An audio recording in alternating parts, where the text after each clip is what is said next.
started. So welcome everyone. My name is Sherry West and I am the founder and CEO of Live Girl, and along with New Canaan Cares, we're so glad to welcome you here today. And I just want to say that April is Sexual Assault Awareness Month, and every April we are honored to host this Know Before You Go session today with parents and tomorrow night with high school students in partnership with the Rowan Center, whom I'll tell you about in just a minute. But I also just want to say that this year's Know Before You Go has a special importance for me because I am the parent of a high school senior daughter.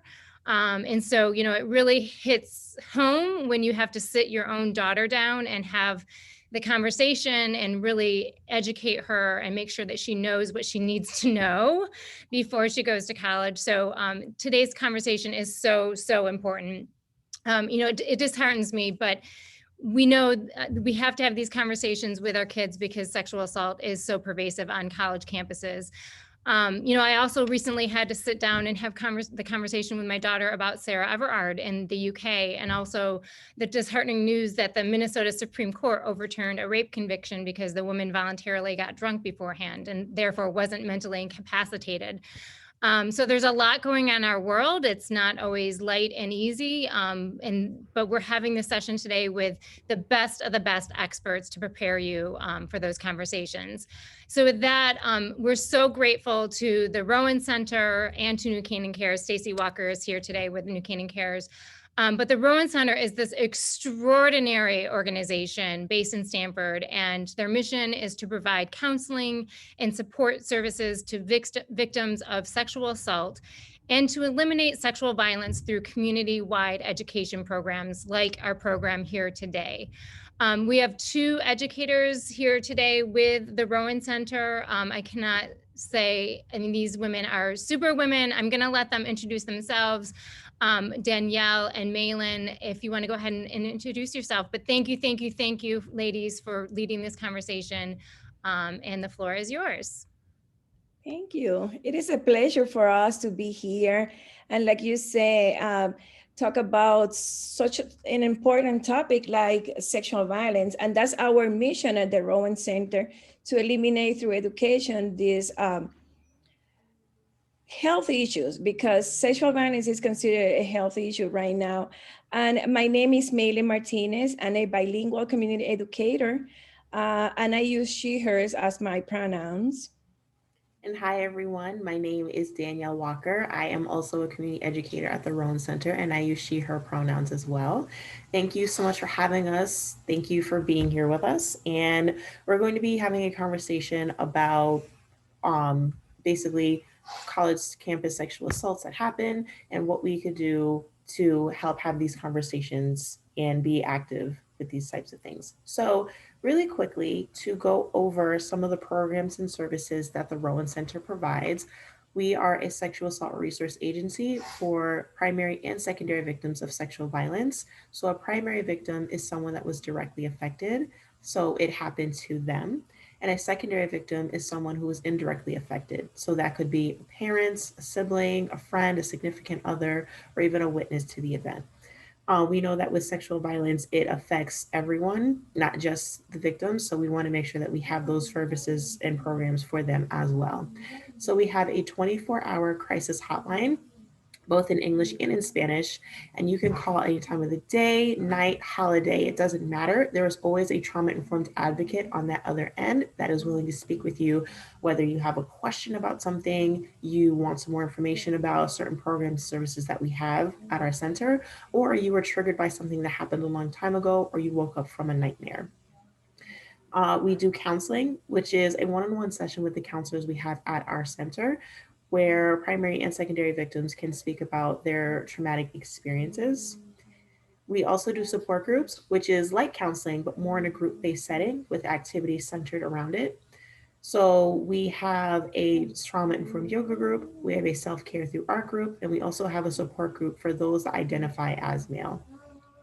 We also do advocacy, which means that we accompany victims to the hospital, the police department, and the courts as well. So anytime that someone chooses to go to either the hospital or the police department or goes through with the court proceedings, we are there with them as a form of an emotional support so that they can feel as though they are not alone with this process. When they go to the hospital, we are there with them for the entire duration of their stay as they get the evidence kit done, which is commonly known as the rape kit.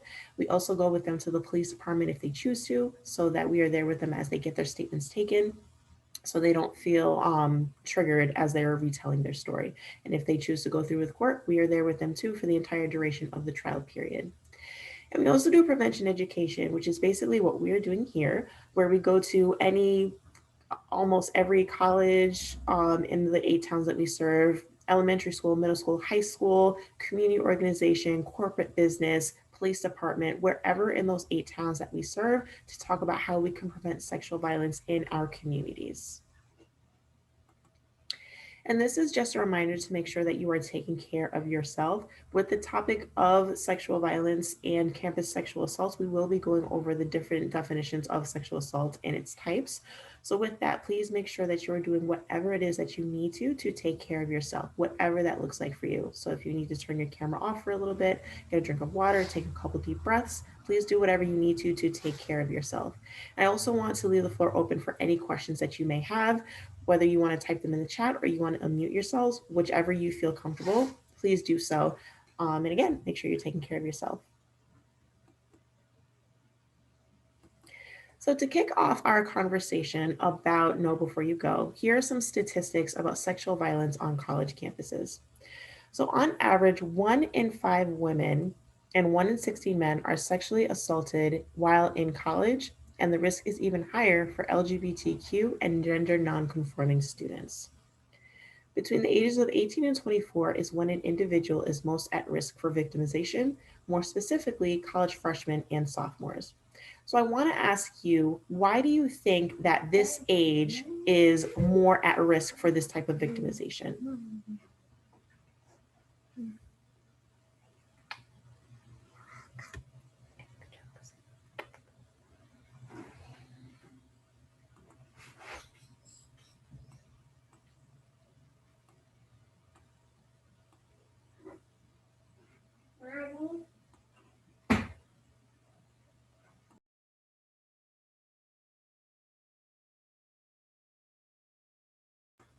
So again, you can use the chat to answer this question, or you can unmute yourself. And again, the question was, why do you think that this age is most at risk for victimization between the ages of 18 and 24?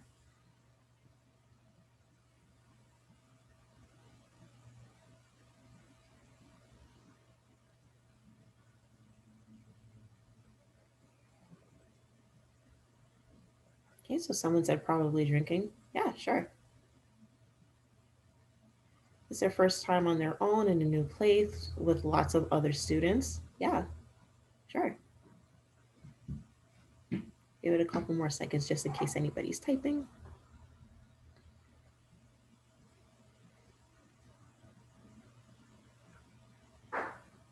College life.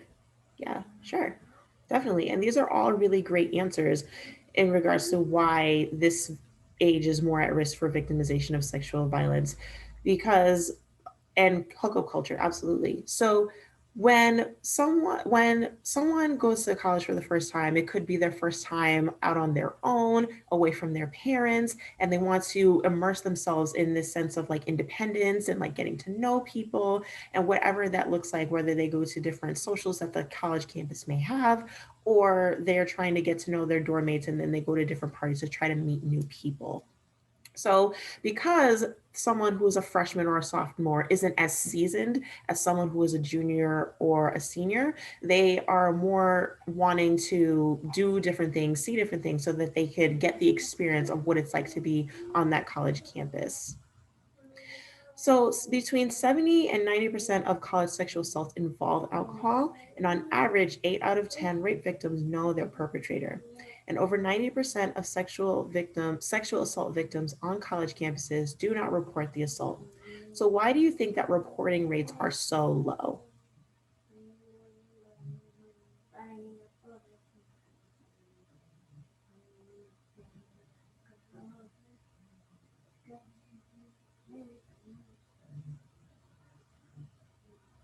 Shame. Yeah. Yeah.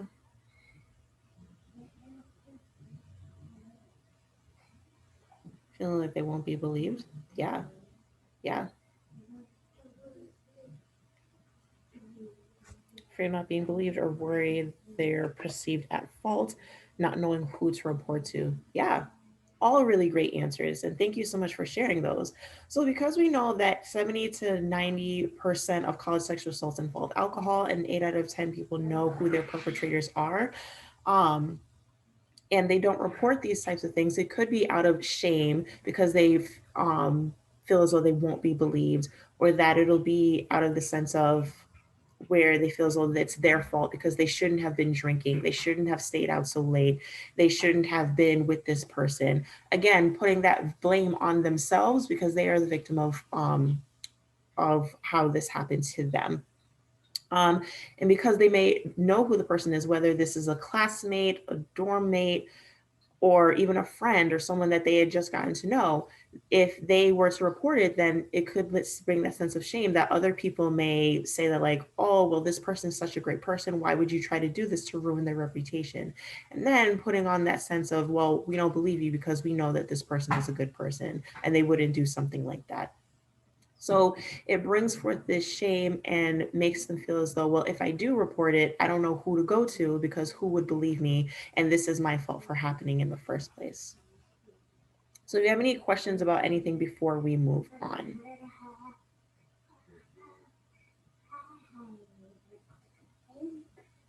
Okay, if you do, please feel free to unmute yourselves or use the chat to ask your question.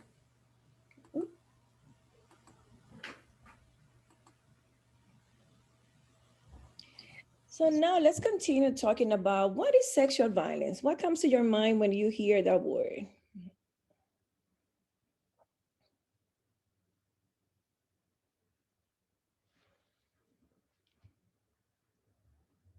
And again, like Danielle says, if you feel comfortable just typing in the chat, it is totally okay with us. Whatever makes you feel comfortable.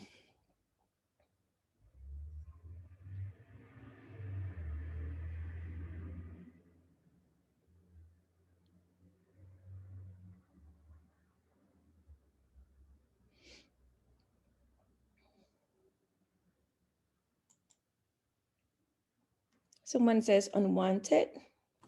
Can you add a little bit more of that? Unwanted.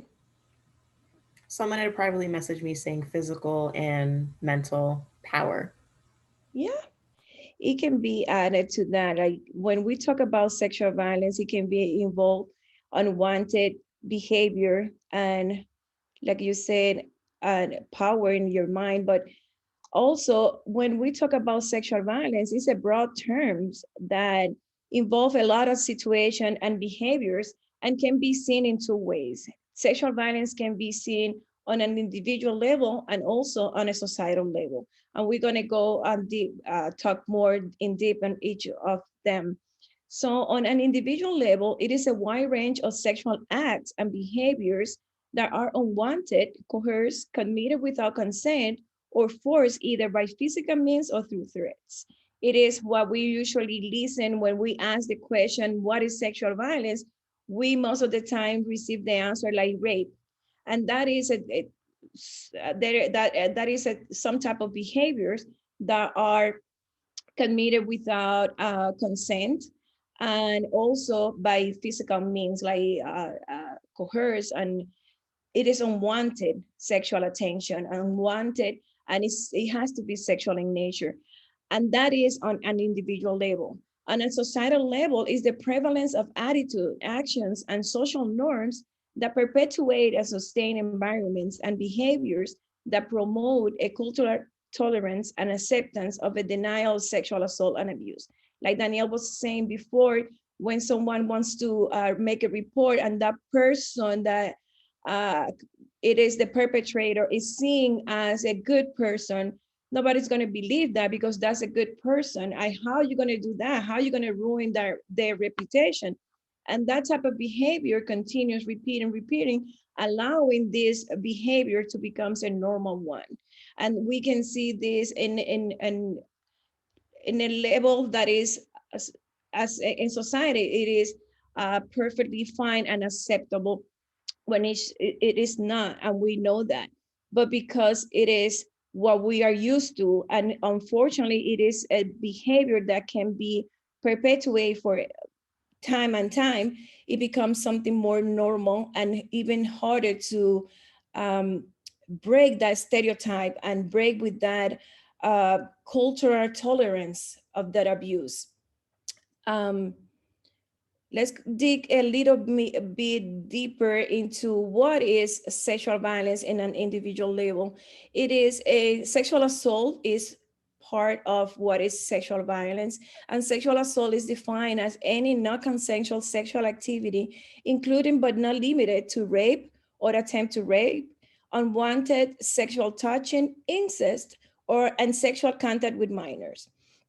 Touching someone under or over the clothes on an intimate part of their body without their consent, it is sexual assault. In the state of Connecticut, it is also sexual assault. It is a fourth degree uh, felony. And when the definition mentioned the intimate body part, they refer to the breast, the butt, the genital area, and inner thigh.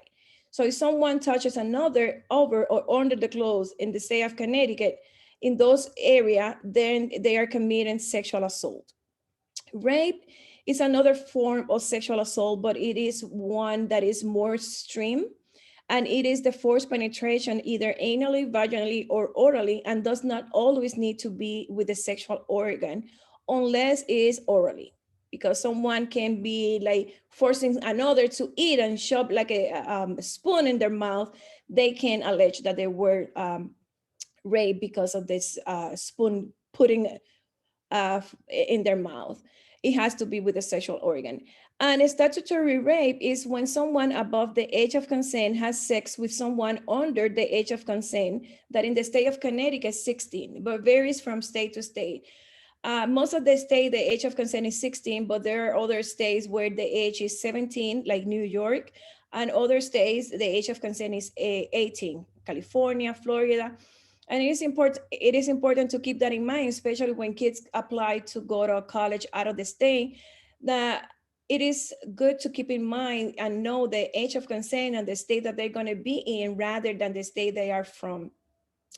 And when we talk about statutory rape, thank you.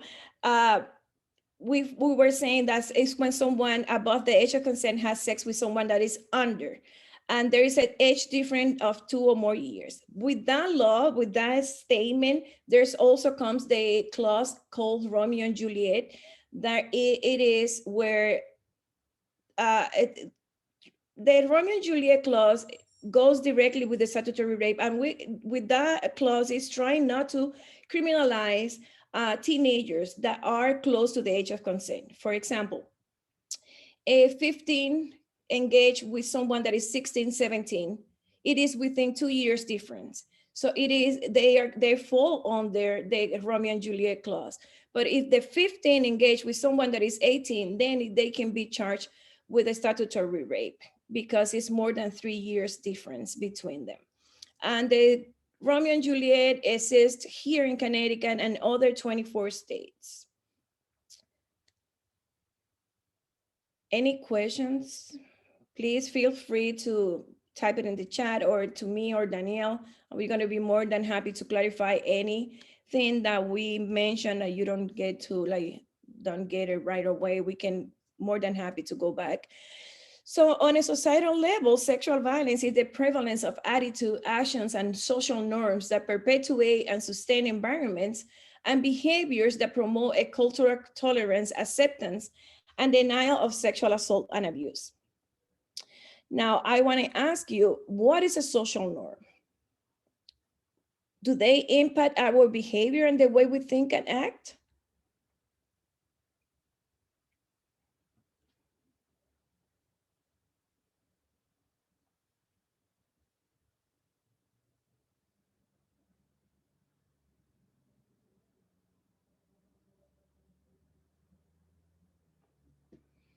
Yes, so I can see it in the chat.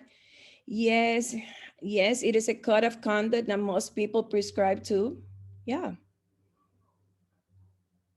Anybody else want to share and add to that? Behaviors people feel are expected or seem normal. Yep. Those are great answers. And when you say behaviors that people feel that are expected, that's exactly what the definition says. It's a social norm, is the accepted behavior that an individual is expected to conform to into a particular group, community, or culture. There are cultural products which represent an individual's basic knowledge of what they think others should and should not do. For example, like a gender stereotype, like the way like a woman or a man has to act in society, that boys like to like the color blue and girls are represented by color pink. Boys are more into sport and they're strong and they go to get what they want. Meanwhile, women are weak and they have to act like a lady. And when those people doesn't fit on those boxes that society has stipulated and has set outside, then when it comes the problem, because when one group feels that they are better than other is when oppression and any type of violence can be promoted and see in those specific case. Uh, Unfortunately, it's something that we still are dealing with. And through education, we are trying to remove that, making people understand that everyone is free to do whatever they feel like. If you are a boy and you like art, it is fine. You are a girl, but you love sport and you practice sport, it is totally fine. It is about time for us. And that's why we continue educating that it is a good thing to start thinking and accepting people the way they are. So going back to college and the social norms on college, what social norms happen or exist on college campuses that might contribute to such high rate of sexual violence? What do you expect your kids' college experience to be like? And what did we see in movies and TV that may reinforce those social norms? So we can go one by one. So what social norms exist in college campuses that might contribute? Somebody says large culture of drinking, yeah, and drug use and a party culture. Yep, drinking and partying. Yes, and where do we have those ideas of the social norms in colleges? What do we see in movies and TV that reinforce that? Yeah, frat parties.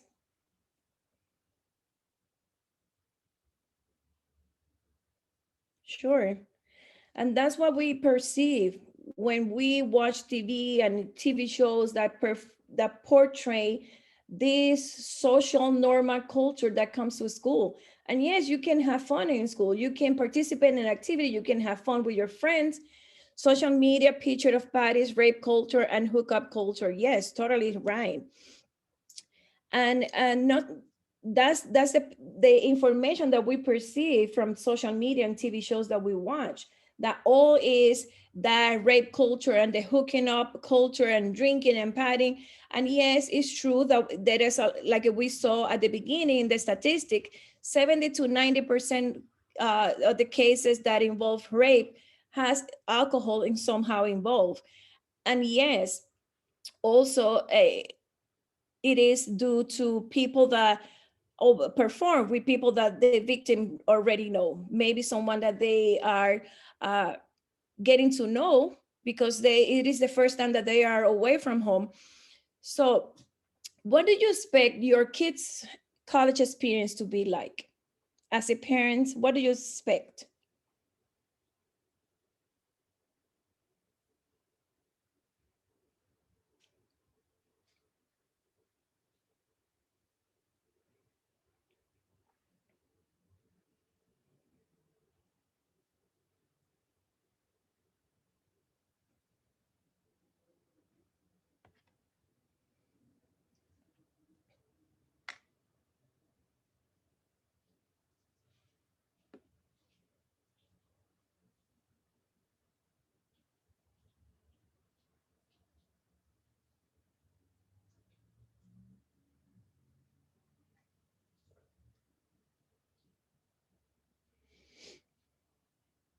Again, you can message me or Danielle or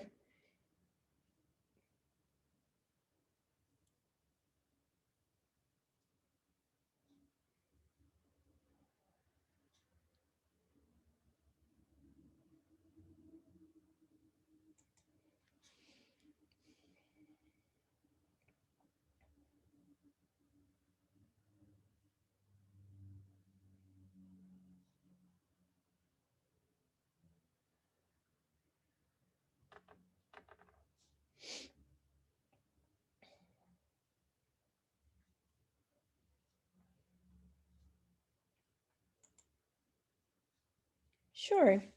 What do you expect your kids' experience college to be? Like you, for example, Sherry, your daughter was accepted. She's off to go to college as a, exciting and nice. So as a parent, what do you expect her experience to be in college? And I don't mean to throw you in front of the bus. You can type it in your information, but since you shared that, and that's so exciting. I went through that with my daughter, and that's really, as a parent, really, really uh, emotional. And as a parent, who also worry too much, right? Yes. I hope that she studies hard, but always take a safety precaution. Yes, never to walk alone at night, never accept open container alcohol. Awesome. Yes, and that is something as a parent that we also worry about our kids. And even though that we know that they are responsible kids, there's always that I think it is nature that we want to always overprotect our kids. And we want that they have the best experience ever, right? That they can experience what is to live away from home and being responsible for their actions, study hard, get good grades, but at the same time that they can have fun in a safe way, right? Awesome. Great.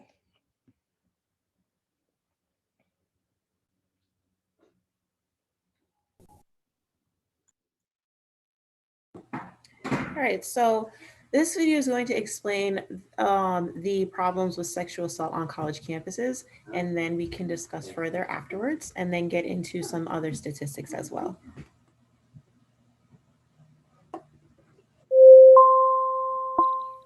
There's an analogy where you say that sexual assault is like an iceberg. We see that 10% that makes it to the surface. In college, the 10% that people feel comfortable reporting to the school. There's a lot of the topic we don't see, and research projects so far have not fully gotten to the complication and the texture and the extent of what that part of the iceberg that's below the water contains.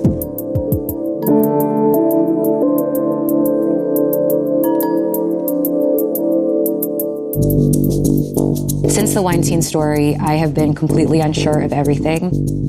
One of my friends said that she felt like a Google map that was recalculating, and that's what I felt like since the story broke. We are absolutely in a time where the importance of equal treatment and gender equity as it relates to sex and workplace power and just the way we live, it's never been more kind of universally understood as a cultural priority. College is a place where boundaries get messy. College, there is a kind of embedded culture of binge drinking. I went to the University of Virginia and I was in the Greek system, and a highly valorized behavior in college is blacking out and having sex. Emma Selkowitz was an art major at Columbia. The first week of her sophomore year, she said she was raped by a student, and she didn't report it until about a year later. They found the accused student not responsible, which is the official term for Columbia. So in the fall of 2014, she started carrying a mattress around Columbia, like a twin XL standard 50-pound dorm mattress, to sort of signify the burden she felt by having her alleged rapist, be walking around campus. And she carried the mattress all year until she graduated, even across the stage. Her text messages with her, alleged rapist were all over the news, and people were questioning her, all this stuff. And she just said, I can't believe I did it. I can't believe I did that. But she did. She carried that mattress everywhere she went for a year. Later on, the accused student sued Columbia over that, saying that her mattress project was a form of gender discrimination.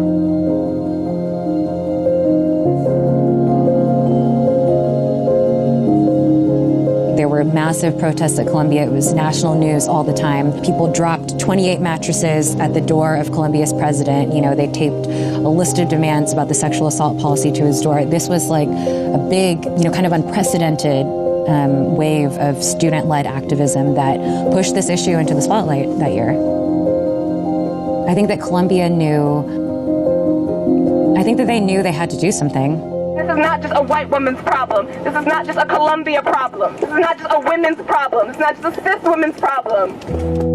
SHIFT stands for the Sexual Health Initiative to Foster Transformation.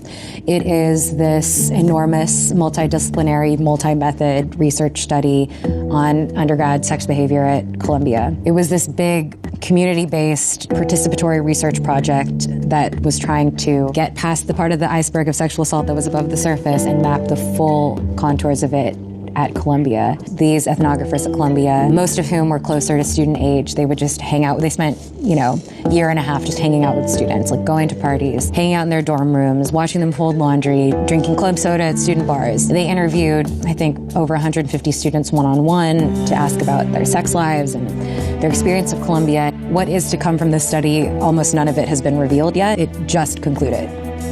We could change the way we think about sexual assault. Possibly it's not only a problem of individual misconduct, that it's also a public health problem that is produced by a social environment. You need new laws, you need new procedures, you need new social norms, you need all these things at once. You need to change the environment. The idea that people could be spared these experiences that they've been sitting with for their whole lives, it's part of the reason that although I wish I didn't write about sexual assault all the time, there's still nothing else I think is more important. I'm not easily disheartened, but I've had a couple of moments over the last couple of months where I was like, am I going to be doing this for the rest of my life? And I think, and at the same time, it's always worth it to try to do justice to the complication and the importance of it, which is why I was attracted to the study in the first place. So does anybody have any thoughts or comments on the video?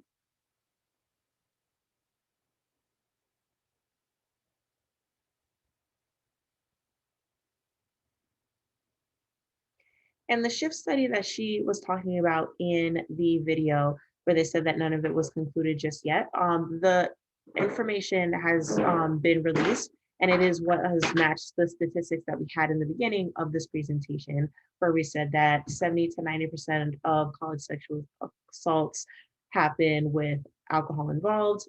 8 out of 10 victims of sexual violence know who their perpetrators are, and 90% of them go unreported.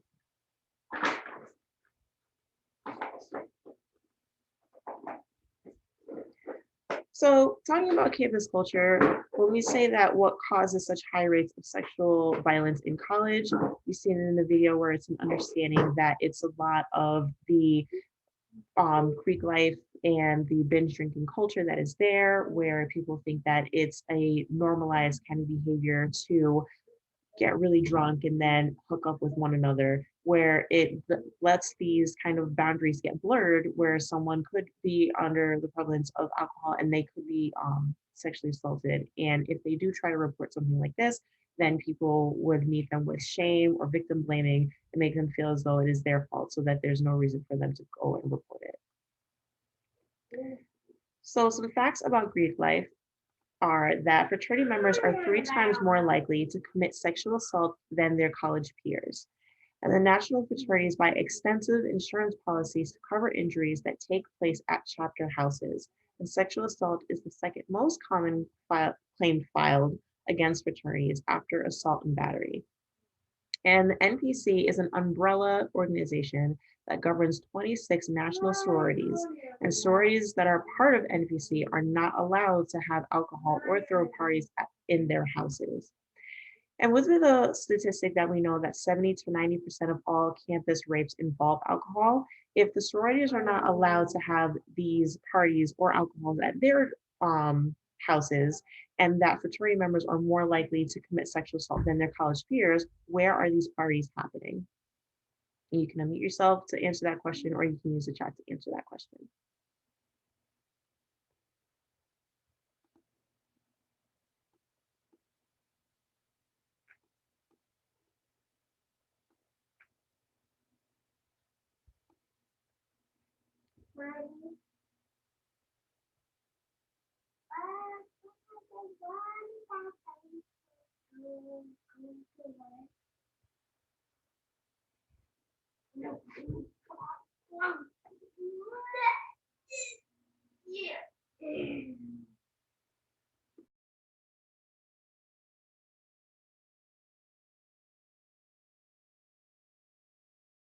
Okay, so someone said parties are happening at the fraternity houses or the members' apartments. Yeah, absolutely. So we know that with these types of things that they're happening on dorms or off-campus housing. Absolutely, absolutely. So these are just some pictures of the different fraternity houses or off-campus houses where where these signs were displayed. This one down here, where it says no means yes and yes means anal, was actually displayed and paraded through the Yale New Haven campus, where a group of male students had gotten together, created this sign, and chanted this throughout the quad. Now, if we go back to what Malin was talking about, where sexual violence is on a societal level, where it normalizes these social norms, attitudes, beliefs, and behaviors, to think that any type of sexual violence such as this is deemed normal, someone who's a perpetrator and sees this would see this as a way of saying like, well, this is something that's tolerated and accepted at this college campus. So then if I were to do something that would help to harm someone, then I could get away with it. And if someone were a victim of sexual violence and they were to see something like this, it could very much trigger them and make them feel as though they are unsafe because of this type of attitude and behavior being accepted on a college campus.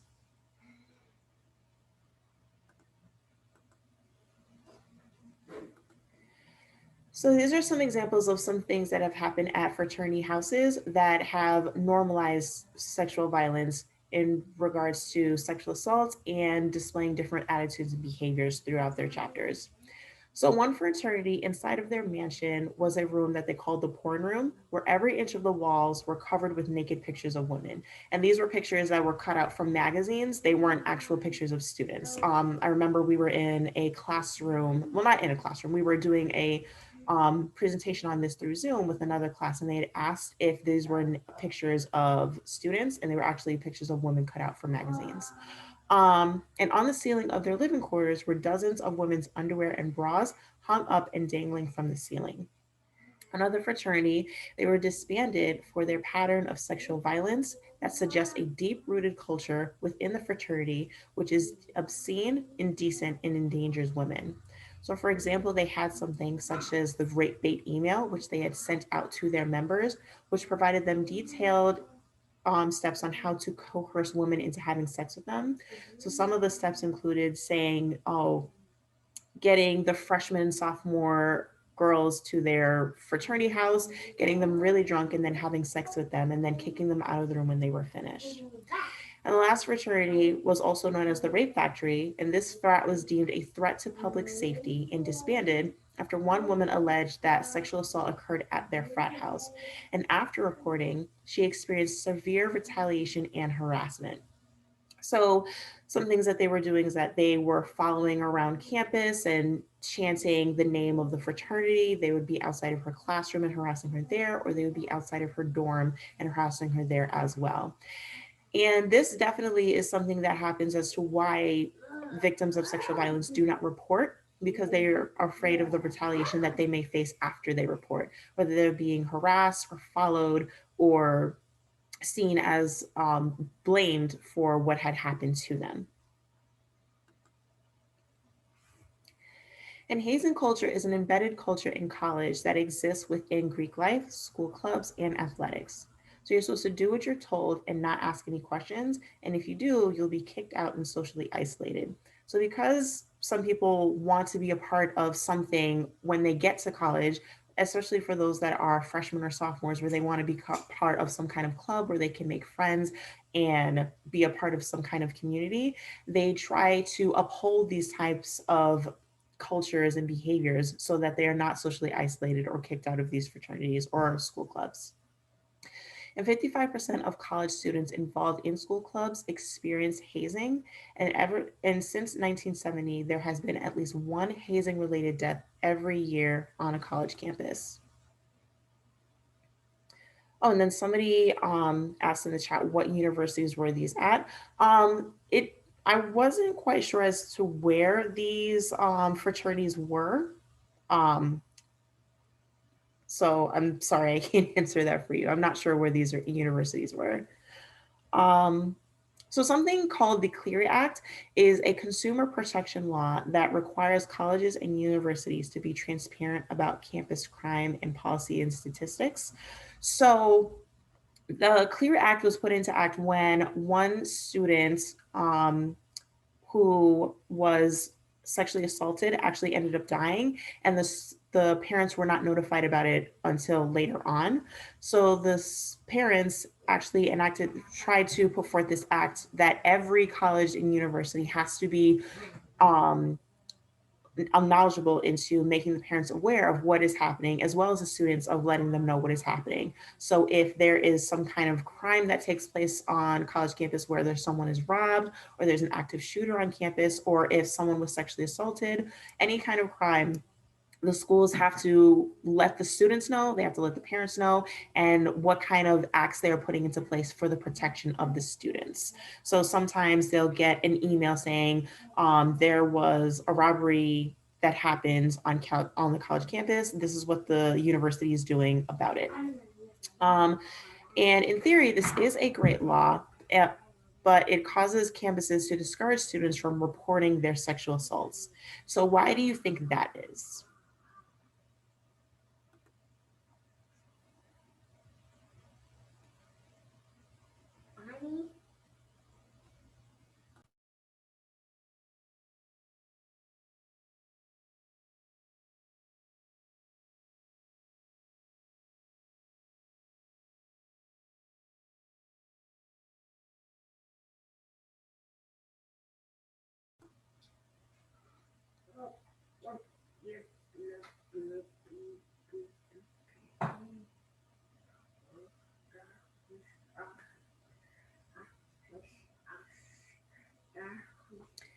They don't want the bad press to impact applications and rankings, and they do not want their reputation tarnished. Absolutely, definitely. So the schools very much rely on they very much rely on student enrollment so that they can get funding for new buildings, new programs, different degree programs that they can offer, school clubs that they can offer for the students when they come in. So if they are getting this reputation of there's high rates of sexual violence here, it could very much deter people from applying to that school, and then the school loses funding because of that. So as parents with children that are going to be going to college at some point, if you knew that the college had high rates of sexual violence, would you want your child to go there?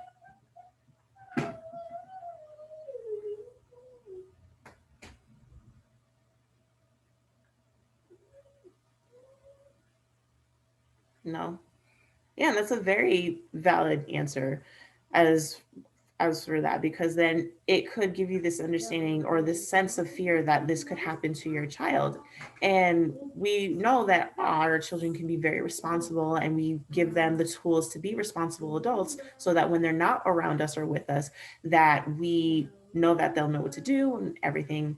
But we also cannot take into account what other people are going to do. So if we know that a college might have high rates of sexual violence there, we might not want our children to go there also. So I know I just gave you a whole bunch of information. So does anybody have any questions or comments that they want to share before we move forward?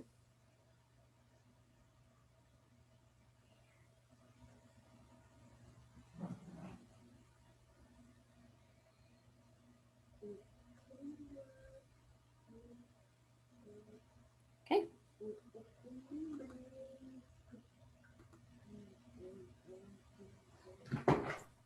So in order for us to understand sexual violence, we want to also learn what is consent and what consent, how does consent look like, what is consent, and when consent cannot be present. So I'm going to ask you, what do you think consent is?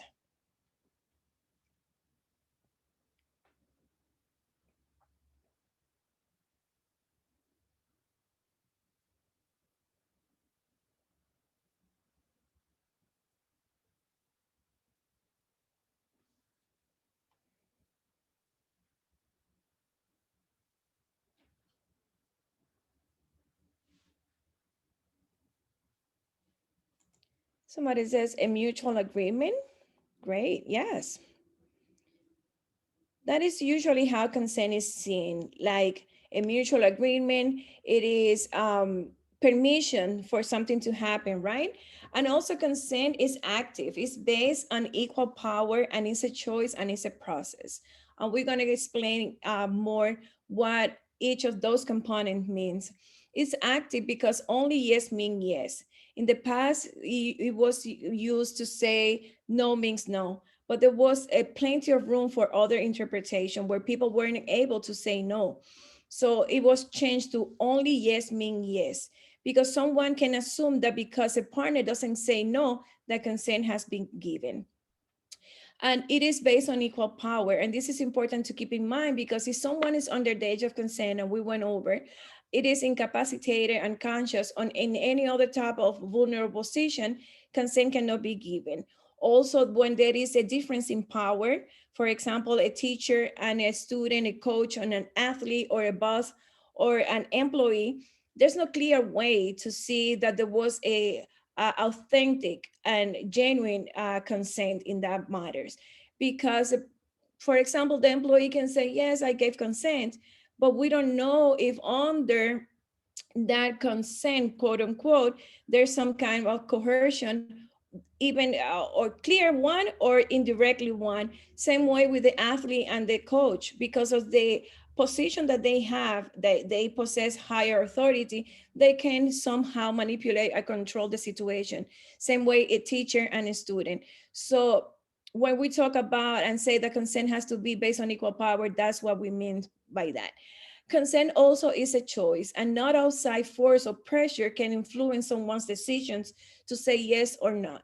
And when we talk about force, we're talking about uh, drugs, alcohols are a type of force that if anyone is under the influence of drugs or alcohol and can drive a car or ride a bike, they cannot give consent, right? Another type of force is physical force, like pinning someone, holding someone against their will to do something that they don't want to. It is another type of force. Coercion, it is a subtle type of force that it can be also not recognized as a force. For example, when someone says, oh, I thought you loved me, that's why I asked you. Or I thought we were in another level. That kind of situation can be seen as coercion, and then consent cannot be present because the person has the choice to always say yes or no if they don't want to or they don't feel comfortable. And also consent is a process and anyone can change their mind at any time. And consent, that's why consent requires ongoing conversation in each moment and can be retracted at any time. You consent, you say yes, and suddenly you don't feel comfortable and you don't want to continue. It is okay to withdraw your consent. Consent that was given today doesn't mean that that consent is still valid for tomorrow or next week. That's why it is so important to keep an ongoing conversation, an open one, where you can talk about anything. You can set your boundaries. What do you want to do? What you're uncomfortable doing? Any questions about what is consent and where consent cannot be seen or given? And if so, please feel free to type it in the chat. We're going to be more than happy to help you out.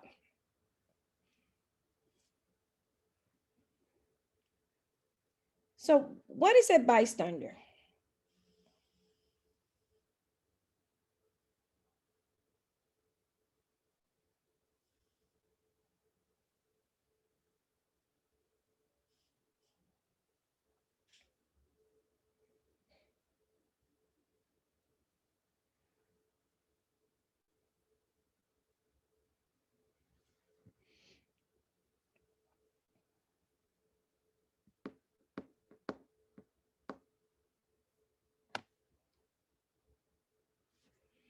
From what do you understand that is a bystander?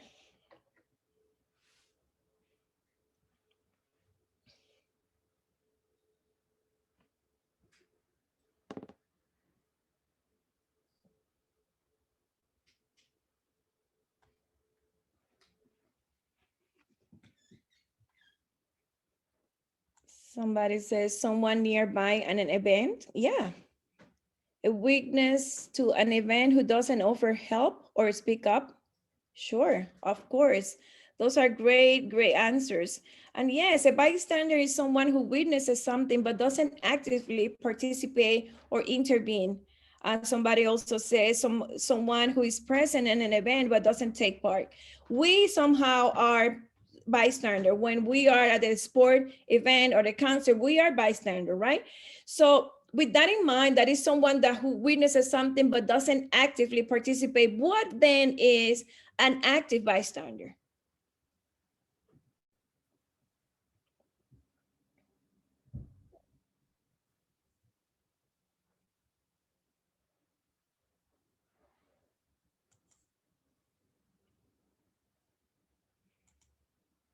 Yes, someone who responds to a situation or provides support to a victim.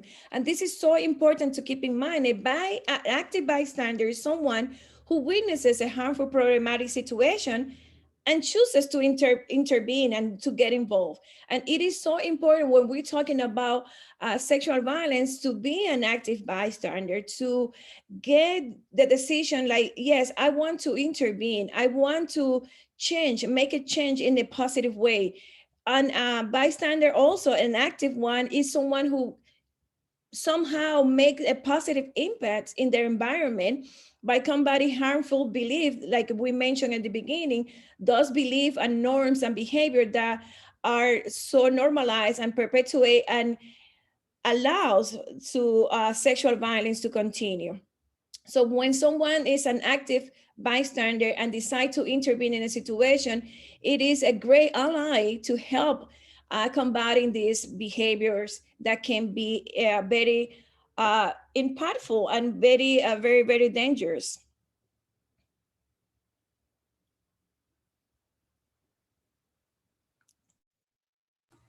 So now we're going to get into some of the benefits of bystander intervention. So with bystander intervention, it's best practice. Um, it's very important to do this whether you are with a group or by yourself so that you can uphold these standards that show that you are an active bystander and someone that can support someone if they are going through something that's harmful or problematic, or even if you hear something that's harmful and problematic and speaking up about it.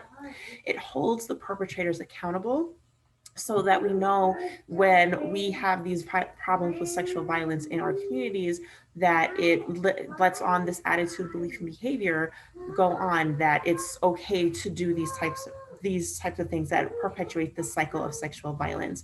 So when we say, like, when we hold this person accountable and say, hey, what you said wasn't really cool. Like if somebody was in the room that heard you say that, they might be triggered by something like that. It could very well then hold the perpetrator accountable. And when this happens and we do this so that other people are either there to witness it or even hear wind of it, it shifts the culture forward, making it seem as though like, well, this person did something that was very harmful and problematic and this other person stood up to them. So I want to make sure that I do that same thing too, so that I can shift this culture forward and hold perpetrators accountable so this type of behavior doesn't continue. And then it in turn engages the community to prevent violence from happening. Something that Malin says that I really like is the ripple effect, where if one person does something, then everyone else then falls in line and helps create this more safer, more engaged community where we all can be in a safer environment, where we can all just be the people that we need to be and keep each other safe and hold people that are accountable for problematic and harmful actions. So here's some intervention tools that could be put into practice with being an active bystander. It could be direct, which means you intervene directly in the moment to prevent the problem from happening. So if two people are fighting, then you step in and you break up the fight. That would be a way of directly intervening. You could distract, which means to interrupt this situation without confronting anybody involved. So if there's two people that are sitting on a couch and one of them looks visibly uncomfortable, you could sit in between them and say like, hey, isn't this like a really great party? Or, oh, I'm about to go get some snacks. Do you want to come with me? For delegating, you could get help from someone who's better equipped to handle the situation. So this could be getting someone of higher authority, whether it's a teacher, a manager, or even someone who doesn't even have to be in a position of power. If these are two people at a party and one person's in a corner and they're trying to get away, but they're unsuccessful, you could get that person's best friend to help them or the host of the party to help step in. And another thing is that you can check in with the person after the incident has occurred, which is delay, to offer help and support. So if if a couple is arguing and then one partner walks away, you could go up to the person and say like, hey, you know, I saw what happened. Do you want to talk? Like, is there anything that I could do to help you? And there's no right or wrong tool to use. It's up to the person's comfort level for them to use that intervention tool to be an active bystander. So unfortunately, for the purpose of time, we're going to skip over some of the scenarios and then we're going to get into the resources really quickly. So in colleges and universities, there's something called Title IX, which protects students against sex and gender-based discrimination, where that applies to protect students and faculty. And the students should be proactive in preventing discrimination from occurring. And the schools must establish a protocol on how to handle the Title IX complaints. And the schools are required to complete the investigation within 60 days of when the initial complaint was reported. And it is illegal for the schools to ignore a complaint or retaliate against the person filing the complaints. Okay. And these are some resources that are on campus for anyone that has ever been a victim of sexual violence. They could speak to their Title IX coordinator. They can get in touch with the university police. They could talk to their offices of diversity and equity or the dean of students. They could speak to their RA or the RD or the student health and counseling services as well. If a student doesn't feel comfortable with doing that, they could also utilize the resources off campus. So they could go to their local medical facilities and they have 120 hours or 5 days after the assault has occurred to get the forensic exam, which is commonly known as the rape kit. They could also go to their local authorities in that college's area and file a police report, and they could do that at any time. And for emotional, they could speak to an adult that they trust, or they could contact us at the Rowan Center as a form of support for them. So that brings us to the end of our presentation. Does anyone have any questions for us?